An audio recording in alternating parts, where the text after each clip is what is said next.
You leave for work. Your cat watches from the window. When you return 8 hours later, there's a shredded couch cushion on the floor, a puddle of urine on your bed, and your neighbor texts that your cat screamed for 3 hours straight. Your friend's cat sleeps peacefully all day, barely acknowledges when anyone leaves or returns. Same species. Wildly different reactions to being alone. For decades, we believed cats were solitary, emotionally self-sufficient animals who tolerated humans mainly for food. The science tells a completely different story. Cats form genuine attachment bonds with their caregivers, similar to how human infants bond with parents.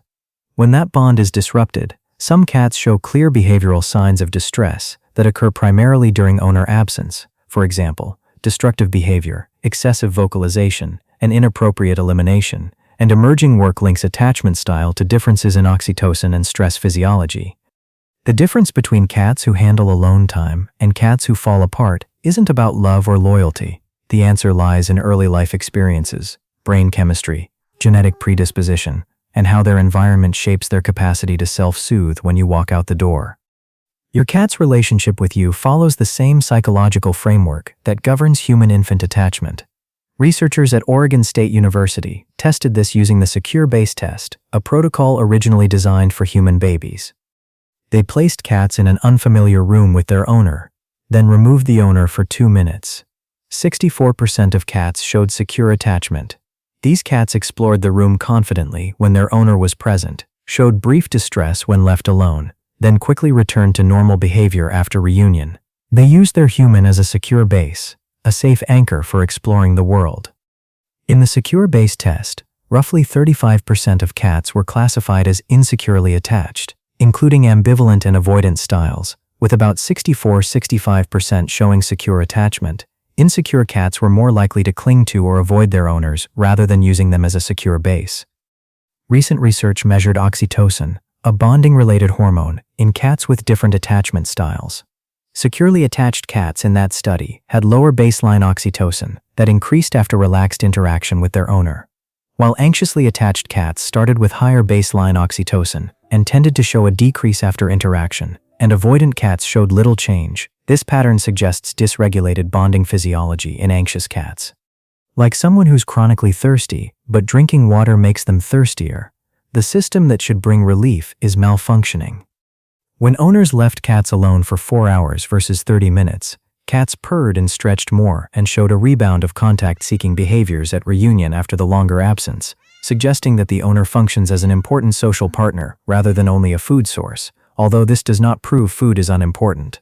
Your presence serves a genuine emotional regulatory function. Separation-related problems emerge when this attachment system gets overwhelmed. Cats diagnosed with these issues show a specific behavioral signature.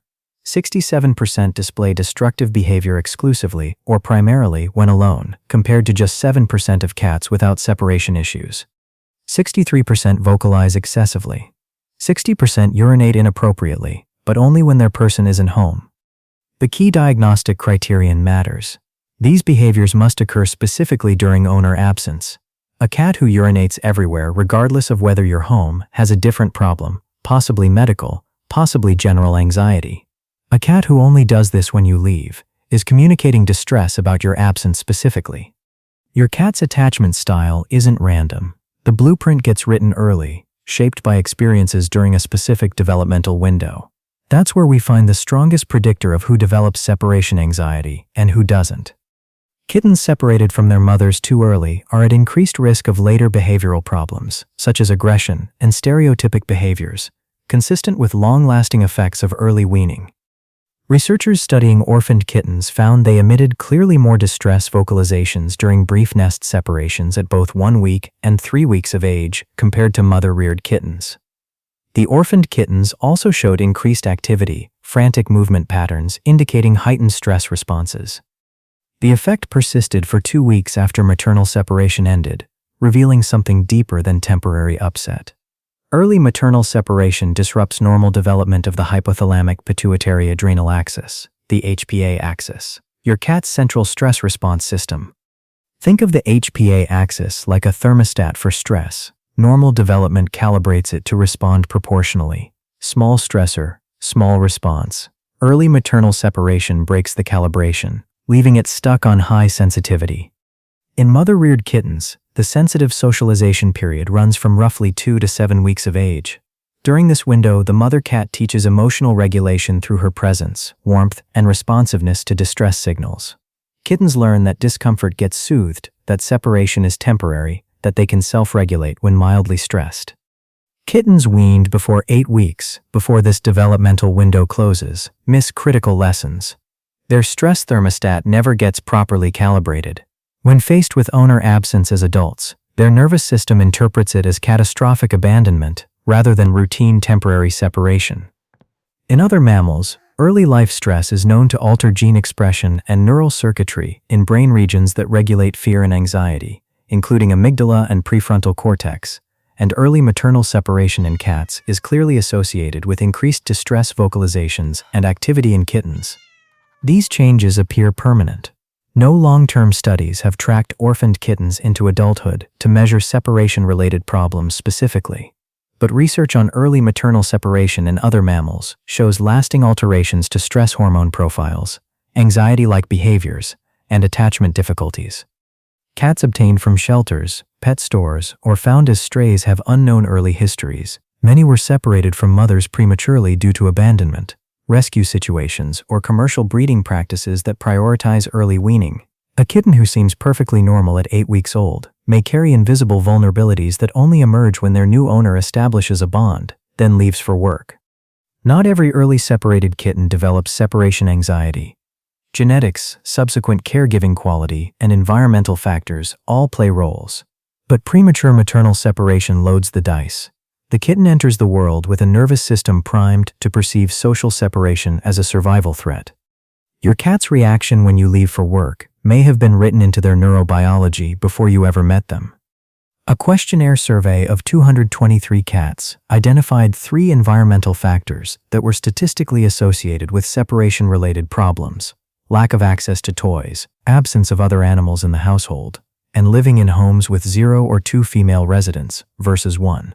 But the cross-sectional design means these should be interpreted as associations rather than definitive causal predictors. The pattern reveals a loneliness equation. Cats without toys lack coping mechanisms during owner absence. Play serves a self-soothing function, burning excess energy and providing mental stimulation that would otherwise focus entirely on the missing owner. Single cat households create overdependence. Your cat's entire social world consists of you. When you leave, their universe empties completely. Cats living with other animals, even if they don't actively play together, have ambient social presence. Another heartbeat in the house. Movement, scent, the option for interaction if desired. The female resident finding appears puzzling at first. Households with 1 woman showed lower separation-related problem rates than those with 0 women or 2 women. Researchers hypothesize this reflects consistency of care. A single primary caregiver, regardless of gender, though women statistically spend more time on pet care, creates predictable routines. 0 or multiple caregivers may create inconsistent interaction patterns that prevent secure attachment formation. Some authors and clinicians suggest indoor-only cats may be more vulnerable to separation-related problems because their environment and social stimulation depend heavily on their owners, but direct epidemiological comparisons of SRP rates in indoor-only versus outdoor access cats are limited. Food, water, entertainment, environmental changes, everything flows through their owner. An outdoor cat can hunt, patrol territory, interact with other animals, self-direct their day. An indoor cat waits for you to make things happen. Some behavior surveys and clinical reports suggest that certain breeds, notably Siamese and Burmese and related types, are overrepresented among behavior problem referrals and show higher human-directed sociability. But robust data specifically quantifying separation-related problem risk by breed, including Tonkinese, are lacking, and selective breeding for sociability is a plausible but not yet experimentally confirmed explanation. Roughly half the variation in sociability, fearfulness, and activity level comes from genetics. A Siamese kitten inherits not just blue eyes and color point fur, but also a genetic predisposition toward intense social bonding. One clinical study of separation anxiety syndrome reported sex differences in how signs manifested. For example, psychogenic grooming appeared only in neutered females, while destructiveness was seen only in neutered males, and some secondary sources suggest possible sex differences. The sex difference could reflect hormonal influences on attachment behavior, or it might represent reporting bias. Female cat owners may notice and report behavioral changes more readily.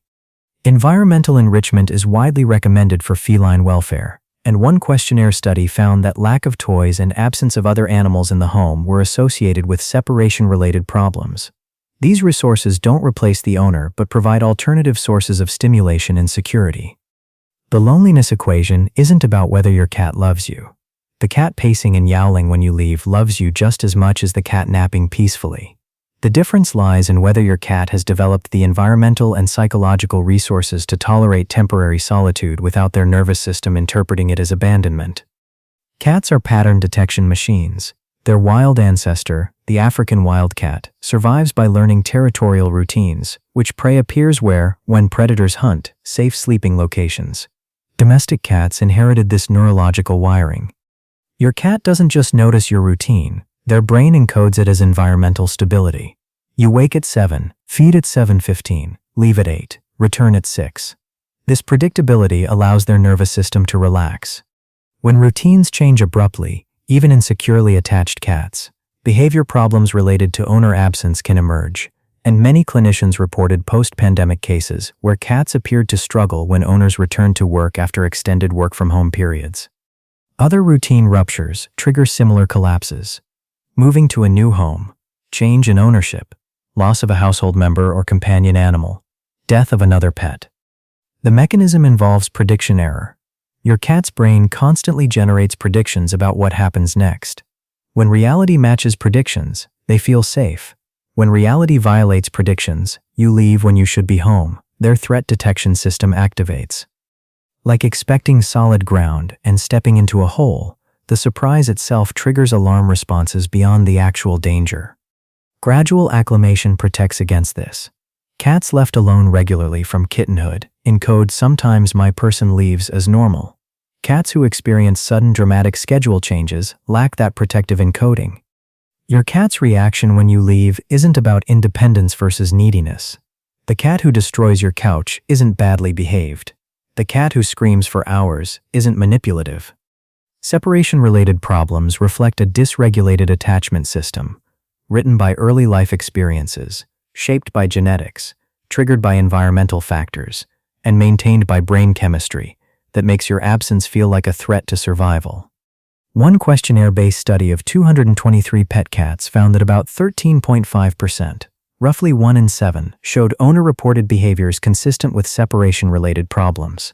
The difference between cats who handle alone time and cats who fall apart comes down to developmental history, neurological wiring, and whether their environment provides the scaffolding for self-soothing when their secure base walks out the door.